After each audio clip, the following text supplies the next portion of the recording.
যোহন লিখিত সুসমাচার 1:12 পেয়েছি, প্রত্যেকে পড়ছি। হালেলুয়া।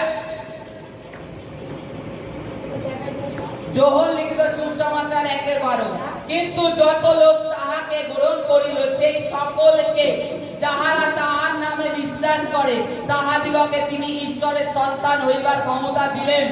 তাহারা রক্ত হইতে নয়, মাংসের ইচ্ছা হইতে নয়, মনুষ্যের ইচ্ছা হইতে নয়, কিন্তু ঈশ্বরের ইচ্ছা হইতে যাক।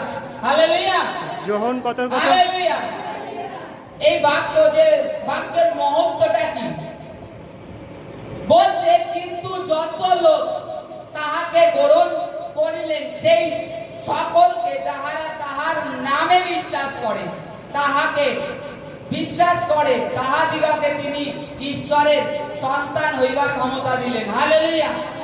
কাকে? বিশ্বাস করণ দ্বারা ঈশ্বরের সন্তান হওয়ার ক্ষমতা আপনি পেলেন, আমি পেলাম। কাকে? যীশু খ্রিস্টকে। যদি আমরা যীশু খ্রিস্টকে প্রভু, মুক্তিদাতা, উদ্ধারকর্তা বলে স্বীকার করি আমাদের জীবনে, তাহলে ঈশ্বরের পুত্র বলে আমরা সেই অধিকার পাই, ঈশ্বরের সন্তান বলার যোগ্যতা অর্জন করি। যদি আমরা যীশু খ্রিস্টকে প্রভু বলি তবে আমরা ঈশ্বরের সন্তান নিজেদেরকে বলতে পারি যে আমরা ঈশ্বরের সন্তান। এখানে স্পষ্ট যোহনের 1:12 লিখে দিয়েছে, কিন্তু যত লোক তাহাকে গ্রহণ করিল সেই সকলকে যাহারা তাহার নামে বিশ্বাস করে তাহাদিগকে তিনি ঈশ্বরের সন্তান হইবার ক্ষমতা দিলেন। কে? ঈশ্বর ক্ষমতা দিয়েছে। আপনি যে তার একজাত পুত্রকে বিশ্বাস করেছেন, এর জন্য ঈশ্বর আপনাকে সেই ক্ষমতা দিয়েছেন। আপনি বলতে পারেন যে আমি ঈশ্বরের সন্তান, গর্ব সহকারে আমি ঈশ্বরের সন্তান, কারণ সেই অধিকার আপনাকে দেওয়া হয়েছে। বাইবেলে বলছে, তারপরে কি বলছে? তারপরে বলছে তাহারা রক্ত হইতে নয়, মাংসের ইচ্ছা হইতে নয়, মনুষ্যের ইচ্ছা হইতেও নয়, কিন্তু ঈশ্বরের ইচ্ছা হইতে যাক। হালেলুয়া। এখানে তারা রক্তের থেকে নয়, মাংসের ইচ্ছায় নয়, মানুষের ইচ্ছায়ও নয় যে কোনো মানুষ আমাকে পাঠিয়েছে ঈশ্বরের সন্তান হওয়ার জন্য, কিংবা আমি আমার রক্ত দিয়ে কোনো যোগ্য করেছি তার জন্য, তাও নয়। কিংবা এখানে লেখা আছে মানুষের ইচ্ছায় নয়, মাংসের ইচ্ছায়। মাংস মানে আমার মাংসের ইচ্ছা অনুসারণে, তাও নয়, কিন্তু ঈশ্বরের হইতে যাক। সে ঈশ্বর হইতে যাক। যারা আমরা ঈশ্বরের সন্তান তারা ঈশ্বরের ইচ্ছায় আজকে এখানে উপস্থিত আছি। আর ঈশ্বরের এটা পরিকল্পনা ছিল আদি থেকে। কোরিন্থীয় অধ্যায়ে লেখা আছে যে আদি থেকে ঈশ্বর পরিকল্পনা করেছে মৃদু লোকদেরকে পরিত্রাণ করবার জন্য, উদ্ধারের জন্য, পরিত্রাণের জন্য, সুচিকিত করবার জন্য। এটা ঈশ্বরের পরিকল্পনা, এটা আমার আপনার পরিকল্পনা নয়। আপনি আমি ভাবছি আমার আজকে এই সমস্যা হয়েছে এর জন্য আমি প্রার্থনায় এসেছি, না, এটা অলরেডি ঈশ্বরের পরিকল্পনা। ঈশ্বর আদি থেকে এটা পরিকল্পনা করে রেখে দিয়েছে যে একে এই সময় আমি উদ্ধার করব। তা এটা ঈশ্বরের ইচ্ছা, মাংসের ইচ্ছায় নয়, মানুষের ইচ্ছায় নয়, রক্তের ইচ্ছায় নয়। কিন্তু যারা আজকে আমরা প্রভু যিশুকে মুক্তিদাতা বলে গ্রহণ করি, স্বীকার করি, তারাই একমাত্র বলতে পারি যে আমি ঈশ্বরের সন্তান। আজকে আপনি যে কোনো যারা ঈশ্বরকে জানে, ঈশ্বর সম্বন্ধে যাদের ধারণা আছে, তারাই একমাত্র বলতে পারে গর্ব সহকারে যে আমি ঈশ্বরের সন্তান। আদার জগতে গিয়ে জিজ্ঞেস করুন আপনি কার সন্তান, সেই জিজ্ঞেস করবেন যা তোমার পিতাকে, সে জাগতিক পিতার আগে পরিচয় দিয়ে দেবে। আর যারা আমরা খ্রিস্টকে জানি, খ্রিস্টের পথে অনুসরণ করে চলি, তারাই দেখা হলে প্রেজ দ্য লর্ড, জয় মাসি, ঈশ্বরের মহিমা করি। আর দ্বিতীয়ত ঈশ্বরের গৌরব করি, কারণ সকলের পিতা সেই একজন ঈশ্বর। ঈশ্বর। তার জন্য আগে ঈশ্বরের মহিমা করে নিই আমরা, কারণ আমরা ঈশ্বরের সন্তান। হয়তো দূরে দূরে, অনেক দূরে দূরে থাকতে পারি, কিন্তু আমরা সকলে ঈশ্বরের সন্তান। আর ঈশ্বর মাটি দিয়ে আমাদেরকে তৈরি করেছেন। তারপরে নিচে দেখবো আর একটু 14, আর সেই বাক্য মাংসে মূর্তিমান হইলেন এবং আমাদের মধ্যে প্রবাস করিলেন। হালেলুয়া। আর সেই বাক্য মাংসে মূর্তিমান হইলেন। বাইবেলে লেখা আছে যোহনের 1-এ, উল্টালে দেখতে পারবেন, আদিতে বাক্য ছিল, বাক্য ঈশ্বরেরই কাছে ছিল, বাক্যই ঈশ্বর ছিলেন। এই যে বাক্য মাংসে মূর্তিমান হলেন, কিসে? মাংস। এক সময় বাক্য লোকে শুনতে পারত। তারপরে একটু উপরে যাব, এই সাইডে 17 থেকে নিচে, 17 থেকে, কারণ ব্যবস্থা মসি দ্বারা দত্ত হইয়াছিল, অনুগ্রহ সত্য যীশু খ্রিস্ট দ্বারা উপস্থিত হইয়াছিল। ঈশ্বরকে কেহ কখনো দেখে নাই। একজাত পুত্র যিনি পিতার কোররে থাকেন, তিনি তাহাকে প্রকাশ করিয়াছেন। হালেলুয়া। এখানে কি বলছে 18-তে দেখুন ভালো করে, ঈশ্বরকে কেহ কখনো দেখে নাই। একজাত পুত্রকে যিনি পিতার কোররে থাকেন, তিনি তাহাকে প্রকাশ করিয়াছেন। Hallelujah, hallelujah. এখানে বলছে ঈশ্বরকে কেউ কখনো দেখেনি, কেউ কখনো দেখেনি, স্পষ্ট ভাবে লেখা আছে। কিন্তু আমরা পুরনো নিয়ম যদি দেখি, মসি বলছে আমি ঈশ্বরকে দেখেছি, তাই তো? হানক বলছে আমি ঈশ্বরের সঙ্গে গমনাগমন করেছি, তাই তো? পুরনো নিয়মে বলছে, কিন্তু তারা দেখেনি। এটুখানি বাস্তবিক। বাইবেলের জন্য যোহান অধ্যায়ে লেখা আছে স্পষ্ট ভাবে, ঈশ্বরকে কেউ কখনো দেখেনি। মসিকে 2 পাহাড়ের মাঝখানে রাখে, বাইবেলে লেখা আছে 2 পাহাড়ের মাঝখানে রেখে তার সামনে দিয়ে এক ঝলক ঈশ্বর চলে যায়। সে দেখতে পায় একটা আলো চলে গেল, লাইট। ঈশ্বর অলরেডি জ্যোতি, তার মধ্যে অন্ধকার নেই, লাইট। এই কারণে সে জ্যোতি রেখেছিল, কিন্তু ঈশ্বরের মুখমণ্ডল দেখেনি, ফেস দেখেনি। তাই ঈশ্বর কি করলেন? সেই বাক্যকে মাংসে মূর্তিমান করলেন। যে বাক্য ছিল, সেই বাক্যটাকে মাংসে আকার দিলেন। মাংসের আকার মানে একটা শরীর গঠন করলেন। সে হচ্ছে তার পুত্র যীশু খ্রিস্ট। তার জন্য যীশু খ্রিস্টকে মানুষ্য পুত্র বলা হয়। ঈশ্বর যখন এই পৃথিবীতে আসলেন, তখন মানুষ্য পুত্র হয়ে গেল। সে কিন্তু অলরেডি ঈশ্বর। যখন 1-এ লেখা আছে আদিতে বাক্য ছিল, বাক্য ঈশ্বরের কাছে ছিল, বাক্যটাই ঈশ্বর। আর এখানে 14 বলছে আর সেই বাক্য মাংসে মূর্তিমান হলেন। কি? সেই বাক্যটা মাংসে মূর্তিমান হয়ে গেলেন। আগে আদিতে বাক্য ছিল, আর যখন 2024 বছর আগে তিনি যখন পৃথিবীতে আসলেন, তখন যে বাক্য ছিল, সে বাক্য মাংসে মূর্তিমান হলো। মাংসে মূর্তিমান হলো। ঈশ্বরকে কেহ কখনো দেখে নাই, তার একজাত পুত্রকে, তার একমাত্র পুত্রকে দেখেছেন, যে পিতার কোলের মধ্যে থাকে, তাকে ঈশ্বর প্রকাশ করেছেন। কারণ পিতার কোলে থাকে, তার মানে পিতার কতটা আদরে। সেই যে পুত্র যীশু খ্রিস্ট পিতার কতটা আদরে, যে কোলের মধ্যে থাকে, তাকে ঈশ্বর পাঠিয়ে দিয়েছেন, আমার পরিবর্তনে তুমি যাও।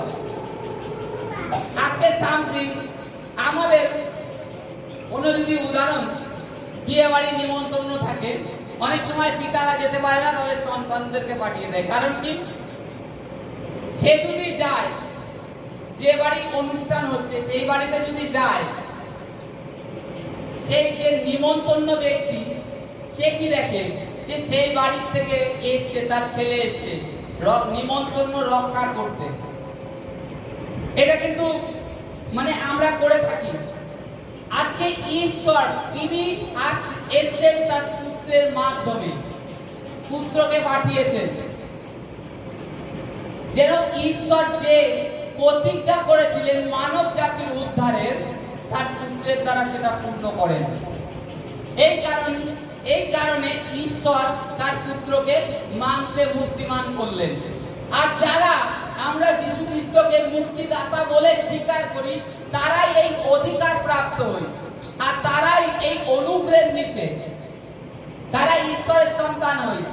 যখন আমরা ঈশ্বরের সন্তান হয়েছি, তখন আমরা যে বাইবেলে আরো যে প্রতিজ্ঞা ঈশ্বর অলরেডি করে দিয়েছে আমাদের জন্য, সেগুলো অধিকারী আমরা। আজকে সুস্থতার অধিকারী আমরা। আপনি আমি রোগ ব্যাধি নিয়ে জন্মেছি। ঈশ্বর কি এইভাবে আমাদেরকে কি বানিয়েছে? আজকে কেন আমরা এই সমস্যায় ভুগছি? কারণ আমরা ঈশ্বরকে জানি না, ঈশ্বরের পরাক্রম জানি না, যে ঈশ্বর কিভাবে আমাদের জীবনে কাজ করে, আর ঈশ্বরকে স্বভাবত সেটা জানি না। এই কারণের জন্য আমাদের জীবনে এত সমস্যা, এত রোগ ব্যাধি বয়ে বেড়াচ্ছে, কারণ আমরা ঈশ্বরকে জানি না সঠিকভাবে। এই কারণের জন্য এই রোগ ব্যাধির সমস্যা পীড়া বহন করে বেড়াচ্ছি। যদি ঈশ্বরকে জানতাম, এই জিনিসটা আমার জীবনে থাকতো না, প্রত্যেকের জীবনে, কারোর জীবনেই থাকতো না। কারণ ঈশ্বরকে সঠিকভাবে জানি না। ঈশ্বরের পরাক্রম, তিনি কিভাবে আমাদের জীবনে কাজ করেন। বাইবেল বলছে আদিতে বাক্য ছিল, ইংলিশে এটাকে ওয়ার্ড অফ গড, ইংলিশে বলে ওয়ার্ড অফ গড, তাই তো? তা আজকে বাক্য, আজকে আমাদের যে বাক্য, এই বাক্য আমাদের জীবনে সব সময় পজিটিভ হওয়া দরকার। বাইবেলে যাত্রা পুস্তকে 23:20 লেখা আছে, আমাদেরকে যখন আমরা খ্রিস্ট যিশুকে জানি, খ্রিস্ট যিশুকে জানার পরে আমাদের দুই সাইডে দুটো স্বর্গদূত রেখে দেওয়া হয়। এটা ঈশ্বর থেকে নিযুক্ত হয়ে যায়। যখন আমরা ঈশ্বরকে জানি, মুক্তিদাতা বলে গ্রহণ করি, তারপর থেকে আমাদের সাইডে দুটো স্বর্গদূত থাকে, ডান পাশে একজন, বাম পাশে একজন। সামথিং আপনি বললেন, উদাহরণ দিচ্ছি, শুভ তোমাকে ঈশ্বর ব্লেস করুক, স্বর্গদূত পাশের থেকে অলরেডি তখন বলে দিল আমেন, আমেন, মানে তাই হোক। আর ভ্রম করে আর একটা নেগেটিভ থট, শুভ তুমি নিচে নেমে যাও, এই যে নেগেটিভ বল, আর বাদ সাইডের থেকে বললো আবার আমেন, তাই হোক। এর জন্য নিজেদের বাক্য সবসময় সামলাতে বলতে, বাইবেলে স্পষ্ট লেখা আছে নিজেদের বাক্যকে সামলাও। এই জীব শরীরের হালের কাজ করে, হাল। একটা নৌকা দেখেছি, বড় নৌকাকে একটা ছোট হাল ধারা এদিক ওদিক ঘোরানো যায়। এই জীব দ্বারাও এই শরীরটাকে, শরীরের যেভাবে আপনি চাইবেন সেদিকে ঘুরোতে পারবেন, সেইভাবে ঘুরোতে পারবেন। যদি চান ডানে যাবেন, ডানে যেতে পারেন। আজকে বড় বড় পাস্টাররা তারাও বলছে নিজেদেরকে জিহবা কন্ট্রোল করো। বাইবেলে তো অলরেডি লেখা আছে নিজেদের বাক্য, তোমরা সব সময় পজিটিভ কথা বলো। কিন্তু আমাদের সমস্যা হলে আর উঠতে পারছি না, আর মনে বাঁচবো না, এরকম কথা অলরেডি চলে আসে। একটা কিছু আসতে পারেনি। তুমি ঈশ্বরকে জানো, তুমি ঈশ্বরকে জানো, তুমি তার প্রার্থনা করো, সব ঠিক আছে। যখন সমস্যা আছে তখনই বোঝা যায় তুমি কতটা বড় বিশ্বাসী, কতটা ঈশ্বরের বিশ্বাসে দাঁড়িয়ে থাকো, তখন বোঝা যায়। সমস্যা মানসিক শরীর আসতে পারে, আসতে পারে, কিন্তু এটা নয় যে চিরস্থায়ী, চিরস্থায়ী নয়। কিছু কিছু জিনিস আমাদের ভালোর জন্য আসে, আমাদের শিক্ষার জন্য, শিক্ষার নিমিত্তে আসে। আর কিছু কিছু শয়তানি হয়, কিছু কিছু রোগ ব্যাধি শয়তানি, নিজেদের পাপের জন্য শয়তান সেটা বহন করে। আর এমনি শারীরিক নেচার, যেরকম জ্বর, সর্দি, কাশি, এগুলো প্রকৃতির যে আবহাওয়া চেঞ্জ হয় এর জন্য এসে থাকে। কিন্তু তাই বলে নয় এটা চিরস্থায়ী আমার জীবনে। আপনি যখনই আপনার ব্রেনকে সেট করে নেবেন যে এই কোমরের ব্যথা আমার মরা পর্যন্ত আর যাবে না, তখন সেটাই হবে। কিন্তু আপনি যদি বলেন এই কোমরের ব্যথা, মানে আপনি আপনি আপনার ব্রেনকে বলছেন যে কোমরের ব্যথা আমার মরা অবধি যাবে, কিংবা কেউ আসলে তাকে বলছেন যে আমার মরলে পরে তার সাথে সাথে আমার ব্যথা যাবে। কিন্তু একবারও কোমরের ব্যথাকে বলছেন না যিশুর নামেতে দূর হয়ে যা, ঈশ্বর আমাকে আশীর্বাদ করেছে, আমি ঈশ্বরের সন্তান, অধিকার আমাকে ঈশ্বর দিয়েছে অলরেডি। ব্যথাকে বলছেন না, অথচ ব্যথাকে আরো প্রশ্রয় দিচ্ছেন আপনার জীবনে, আরো প্রশ্রয় দিচ্ছেন। এই হচ্ছে বিশ্বাস, এই হচ্ছে আপনাদের মুখের বাক্য। ঈশ্বরকে জেনে বাক্য সঠিকভাবে ব্যবহার করুন, আর আপনি যত বড়ই ব্যাধিতে থাকুন না কেন, ঈশ্বর আপনাকে বের করবে, বের করবে। কারণ ঈশ্বরের সন্তান, ঈশ্বর তিনি আপনাকে রোগ ব্যাধির জন্য, কিংবা আপনি যে মণ্ডলীতে এসেছেন অসুস্থ থাকেন এর জন্য ঈশ্বর কিন্তু আপনাকে এখানে আনেনি। ঈশ্বর চায় আপনি সুস্থ সবলভাবে জীবনযাপন করুন, পূর্ণ আয়ুতে নিদ্রাগত হবেন, এটা ঈশ্বরের ইচ্ছা। এই যে বাক্য এখানে কি বলছে, বাক্য মাংসে মূর্তিমান হলেন। কেন যীশু খ্রিস্ট বলিখিত হলেন? আজকে পুরাতন নিয়মে যে সমস্ত কিছু দ্বারা হচ্ছিল না, বলি দিয়ে পাপটাকে খণ্ডন করা যাচ্ছিল না, আর পাপের দরুনে, বাইবেলে লেখা আছে পাপের দরুনে আমাদের জীবনে রোগ ব্যাধি বহন করি। প্রভু যীশু খ্রিস্ট দেখবেন একজন অন্ধ বর্তিময়কে সুস্থ করলেন, বললেন আর পাপ করো না, ঠিক আছে। ব্যভিচার স্ত্রীকে ধরলেন, যখন নিয়ে আসা হলো সকলে পাথর মারবে, যীশু খ্রিস্ট বললেন যে নিষ্পাপ সে প্রথমে পাথর মারো। তখন যীশু খ্রিস্ট পরে চোখ খুলে দেখে কেউ নেই। যীশু খ্রিস্ট বলছে তোমাকে কেউ মারেনি? বলছে না, বলছে একমাত্র আপনি আছেন প্রভু। তা বলছে আমিও তোমাকে ক্ষমা করছি, আর পাপ করো না। কি? আর পাপ করো না। আজকে আমাদের জীবনে পাপটা ধরুন, কি পাপ? আপনারা ভাবেন কি পাপ? পাপ কার বিরুদ্ধে যদি রাগ পুষে রাখি, ক্রোধ সঞ্চয় করে রাখি, সেটাই স্বর্গে বাধা হয়ে যায়। বাইবেলে লেখা আছে যা কিছু আমরা পৃথিবীতে বদ্ধ করি তাহা স্বর্গে বদ্ধ হয়। যা কিছু পৃথিবীতে খুলে দিই ওই স্বর্গে খুলে যায়। তখন আমাদের জীবনে শরীরের পরিবর্তন বুঝতে পারি। যখন খুলে দেব, আর খুলবো না, ওই আপনি সারা জীবন প্রার্থনায় আসবেন, ঈশ্বর আপনাকে এমনি বেড়ে ফেলবে তা না। ঈশ্বর মারেন না, পরিষ্কার ঈশ্বর মারেন না কাউকে। আপনি যে আসছেন ঈশ্বরের মহিমা করছেন, করে যাবেন সারা জীবন। হয়তো আপনার জীবনে একটা কিছু রয়ে গেছে, আপনার জীবনে একটা কিছু সমস্যা রয়ে গেছে, আপনি যে সমস্যার থেকে এসেছিলেন সেটা ভালো হয়ে গেছে, অন্য একটা জিনিস রয়ে গেছে। হয় অল্প অল্প আপনার কোমরে ব্যথা হয়, মাথায় যন্ত্রণা হয়। এটা কেন? ওই যে ভুলটা আপনি এখনো, যে রাগটা ক্ষমা করেননি এখনো, তার জন্য রয়ে গেছে। আপনি ক্ষমা করে দেবেন যখনই, সেই দিন থেকে আপনার জীবনে ঈশ্বরের ওই স্বর্গের দ্বারও খুলে যাবে আপনার জন্য, খুলে যাবে অলরেডি। কারণ অলরেডি খোলা রয়েছে, আপনি সেটাকে লক করে রেখে দিয়েছেন, আপনাকে খুলতে হবে। আর আজকে আমাদেরকে এই কারণে বাক্য সঠিকভাবে ব্যবহার করো, অপরকে গালাগালি দিও না। ঈশ্বর বলছে প্রত্যেককে ভালোবাসো, প্রত্যেকে ঈশ্বরের সন্তান। অথচ এখানে বাক্য শুনে যাচ্ছি, বাড়ি যাচ্ছি, ভুলে যাচ্ছি আমি যে ঈশ্বরের সন্তান।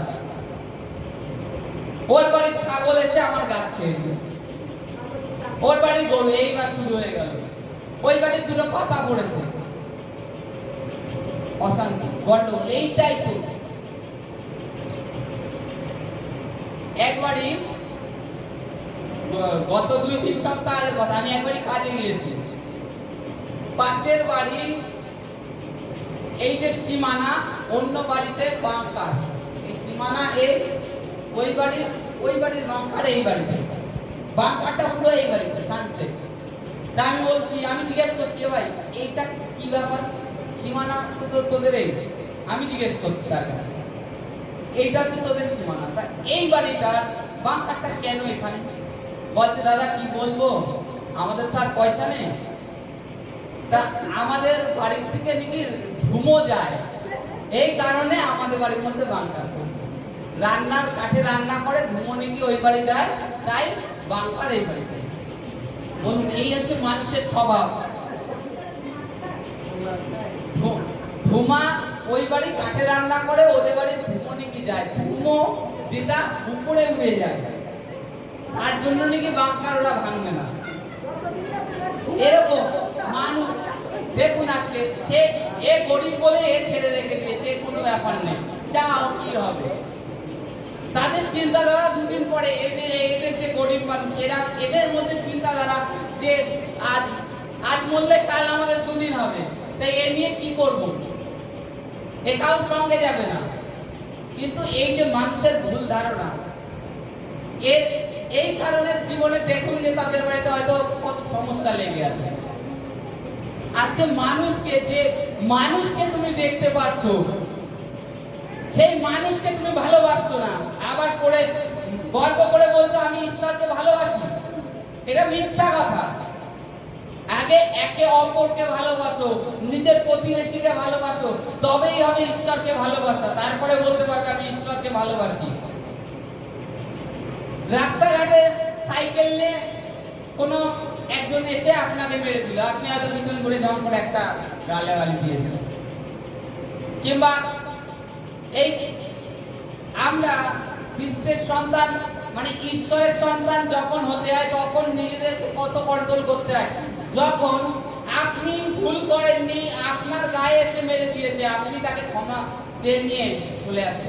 আগের দিনটা আমি যাচ্ছি টাঙ্গালের ওখান থেকে, একটা লোক ঝম করে মানে মোড়ের থেকে ঘুরে বেরিয়েছে, তাই আমি মানে অন্য কেউ হলে, মানে সেখানে অন্য যে কেউ একটুখানি অনিবার্য, আমি রাস্তায় ঘুরি তো দেখি, তো মানে গালাগালি তুলতো, বয়স্ক লোকগুলো দেখতো না। কি বলছেন, আমাকে বলছে তোমার একটু দেখা হচ্ছে।